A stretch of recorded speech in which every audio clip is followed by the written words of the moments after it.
Welcome to the Cat Conversation. I'm KJ, the Kitty Correspondent, and your guide to building a deeper bond with your cat. I connect you to the experts, the stories, and the little aha moments that help you truly understand your feline friend. Let's do this. Let's have the Cat Conversation. It is KJ. My latest Kitty Correspondent adventure is to Alamo Drafthouse Cinema. We are in the middle of the Heartland International Film Festival, and there is a cat movie here. I'm so excited to be here with Mye Hoang. Do you call yourself, are you filmmaker, director, what do you? On this one, all of it. Yeah, I feel like a lot of these films, like you end up wearing a lot of hats. I'm often a producer. This is the second documentary I've made. This is, I'm also just happen to be the editor. Okay. This is my first time editing an entire feature myself. Wow. Yeah, and so, it was a crazy journey. I also did sound. Did you really? Yeah, we actually made this movie in secret. Wow. In the Middle East, and so we had to kind of like keep it low key, super small crew. So we all wore a lot of hats. Okay. Yeah. So the film we're talking about is 25 Cats from Qatar. And how did this, I'm from Wisconsin, so as soon as I heard like all of this coming together, I was like, I need to know the story. I've been waiting for us to get a showing here in Indianapolis. So let's start with how you decided this is a story that needs to be told. Yeah, a few years ago, I had a documentary called Daddies, and I was at the Milwaukee Film Festival in Wisconsin. I went to a cat cafe, and the owner there came to my screening, so we just connected, and I heard about her crazy journeys to the Middle East to rescue cats, and she goes there by herself, brings them over, and she gets them adopted out of her cat cafe. Wow. And I was just astounded at how much effort this was.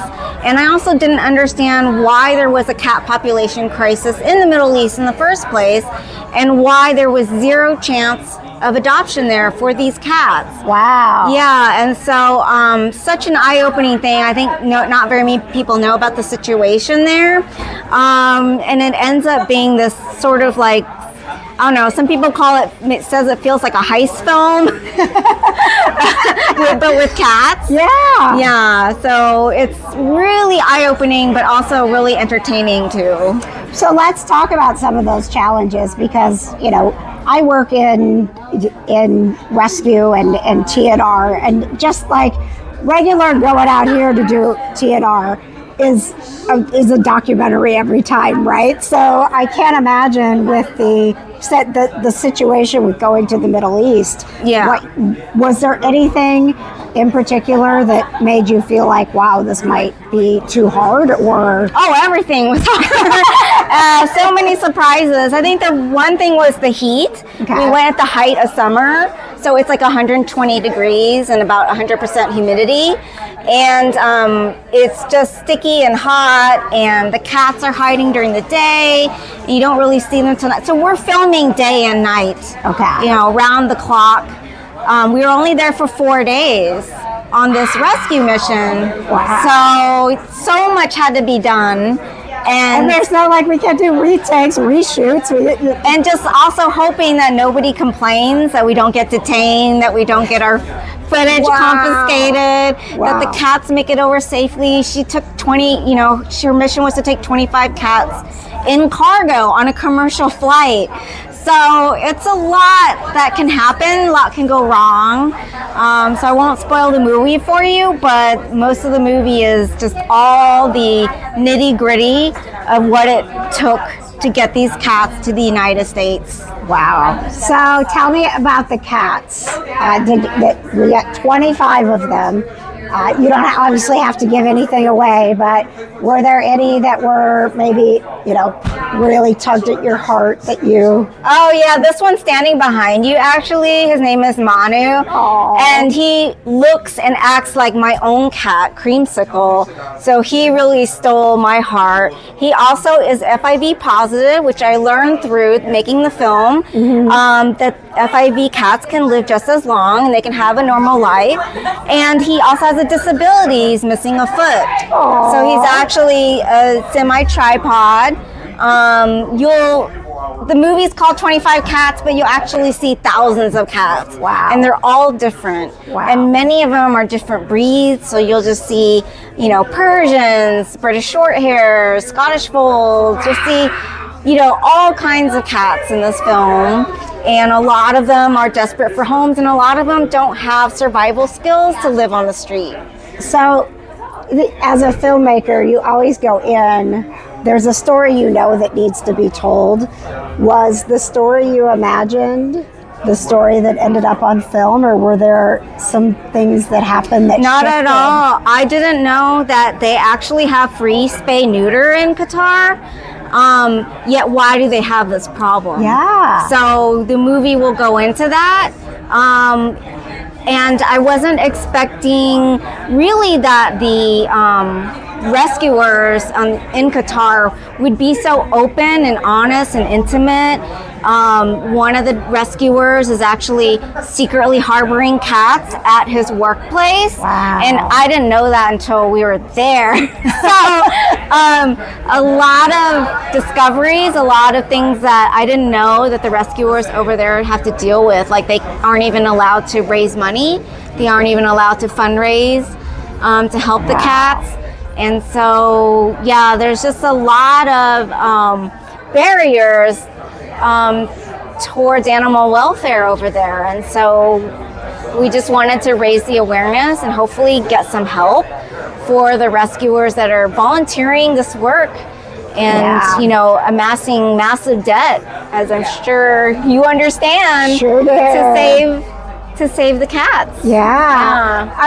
Have you been able to keep up with the 25 cats, and anybody that you get updates from? Or? Oh yeah, many of them. In fact, we found out some new information about Manu, the cat, my favorite cat. And so we found some more information about him, about actually what happened to him before we met him. Oh. And so there may be kind of like a sequel or prequel that we're trying to put together about him. Yeah, he's really the luckiest cat in the movie. All these cats are lucky.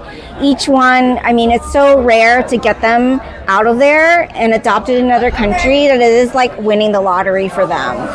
So every story, each cat is so different. I think that's what's gonna steal your heart. All right, so you also have a documentary called Cat Daddies. So you clearly have a passion for making, sharing stories about cats. Where did that come from? Was there a moment where you were like, I'm gonna be the cat filmmaker? No, it was really just, I thought Cat Daddies would be fun to explore. I felt like there's so many men out there who would love cats, but they don't know. Yes. And so, I saw like that happen to my husband. I saw the before and after. And so I just wanted to make a film about it. And then that film led to me meeting the subject of this film and going even deeper into the world of cat rescue and the cat rescue. So now, I want to say almost half of my friends do some sort of TNR or cat rescue work. Oh, that's amazing. And I got into it, when I have time and not touring. I'm trying to help the cats or foster the cats. So I'm just kind of all in now. It's so rewarding to make films that hopefully make an impact. And so many people have been impacted by Cat Daddies. And now this film, from the comments I read, from the people that I talk to, it's so eye-opening. Just people just had no idea what it was like. And, in a country that reveres cats. Their religion reveres the cat. Yeah. So I think maybe people have forgotten. I've forgotten how important they are. What do you want people to walk out of the theater having seen this film feel, or I want them to feel like there's something they can do. Okay. I think a lot of people, like me years ago, I felt like there's not much I have to offer. Mm-hmm. I can't do much to make a difference. Yeah. And I think people don't understand it can be small things that you can do to make a difference. You don't have to be a full-blown rescuer, but you can find ways to help a rescuer. There's so many ways to do that, and we actually give a booklet that looks like a passport to everyone at the show that has a list of things they can do to help cats, and it's just little things, ideas they may not realize, and you know, I'm using my filmmaking skills to help cats, and I just think everybody has something they can offer, and you don't have to be, you know, the person I was a few years ago thinking I can't do anything. It sounds overwhelming. It's overwhelming, times, right? That you do feel like, well, what good am I going to do? And I remember the first time that I was working with a shelter, and they were just overwhelmed by the laundry. Like they couldn't get cut. And I was like, I can do laundry. Like, can you do some laundry? Like, there's so many ways. Like you said, there is a way for you to help. Yeah. And for you to realize, like, you know how I can help? I can use this passion and the skill that I have, and I can make films that move people is amazing. You know, I mean, there's a ripple effect that you're not even ever going to fully understand every time this movie is in a theater. Yeah. That is just absolutely incredible, and I thank you for doing this, because there hasn't been a lot of spotlight, especially on cat rescue. So thank you for having the passion and knowing that the story needed to get out there, and I cannot wait to go into the theater and see it. Yeah, thank you. It's great with an audience. I think, like, by the end, everybody's cheering. Yeah. Well, we're here in Indianapolis. We've got the Heartland Film Festival going on. If someone is watching Pet Pals TV in another city, how do they get their show? Yeah, get on the email list at our website, 25 Cats from Qatar. It's the number 2525 Cats from FROM, Qatar, QATAR.com. And we have an Instagram account too. Everything's there. Yeah, it's all on the internet. We're going around the country through next year, so we have a long way to go. Excellent. Yeah. Well, enjoy the journey, and thank you so much again for putting the spotlight on something that is absolutely so important. Oh, thank you. Thanks for seeing in person. Thanks for joining us for another episode of The Cat Conversation. I'm KJ, your kitty correspondent, always happy to help you build that deeper bond you want with your cat. You can connect with me through KJ's Cat Club. Go to kjscatclub.com. And if you enjoyed the conversation, leave a comment, give it a like, and make sure you subscribe to The Cat Conversation.